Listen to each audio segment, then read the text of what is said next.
Bonjour, chers frères et sœurs. J'espère que vous allez tous bien. Actuellement, le monde entier vit une situation de peur, d'inquiétude due au coronavirus. Les problèmes, en fait, commencent à devenir financiers. Raison pour laquelle, plus que jamais, nous avons besoin de faire confiance en Dieu et s'appuyer chaque jour sur ses promesses et bien sûr, de partager l'espoir qu'il nous transmette avec nos prochains. En fait, ainsi comme Jésus s'est soucié des autres, nous aussi, nous avons besoin de faire cela, surtout dans cette période. Que ce soit juste par une simple question comme celle-ci, est-ce que tu as de quoi manger? Nous puissions ainsi démontrer notre préoccupation envers nos prochains. En d'autres termes, il nous faut vivre l'évangile éternel d'une manière pratique, c'est-à-dire, on est appelé à expérimenter quotidiennement le pouvoir salvateur de la parole de Dieu. Ce qui, en effet, est le thème du deuxième point de la leçon de cette semaine. La leçon de lundi, en fait, nous montre deux volets de l'expérience. D'abord, on a l'expérience en tant qu'évangile pratique et l'expérience de la foi. Analysons d'abord le premier point. L'écrivain nous montre que l'expérience, elle fait partie de l'existence humaine. C'est-à-dire, chacun de nous a ses propres expériences. Prenons par exemple un cas. Moi, actuellement, je suis consultant pharmaceutique.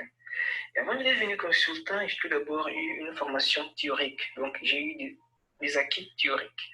Après cela, j'ai passé à la mise en pratique de ce que j'ai appris tout au long de la formation théorique.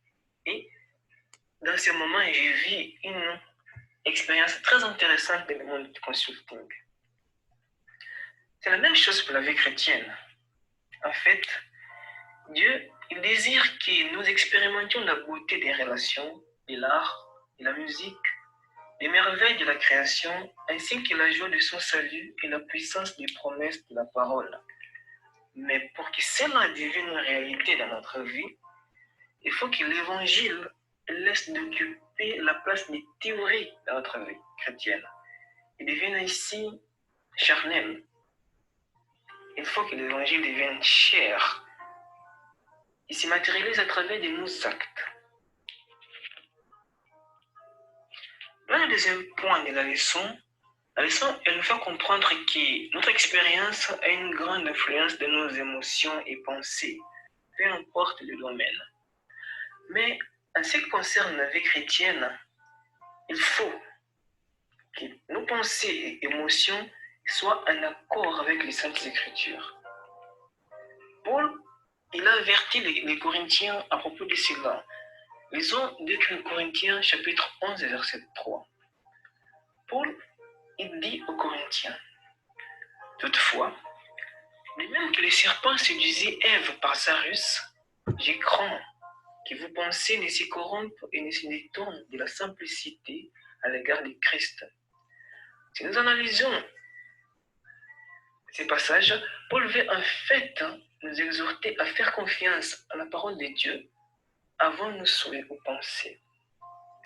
Prenons également l'histoire du paralytique. Cette histoire, elle nous passe une belle leçon de l'expérience de la foi. Ainsi, que notre expérience de la foi soit centrée sur ce que Dieu peut faire et pas sur ce que nos yeux peuvent voir.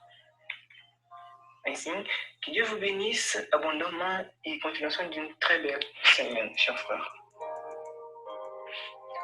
Bonjour.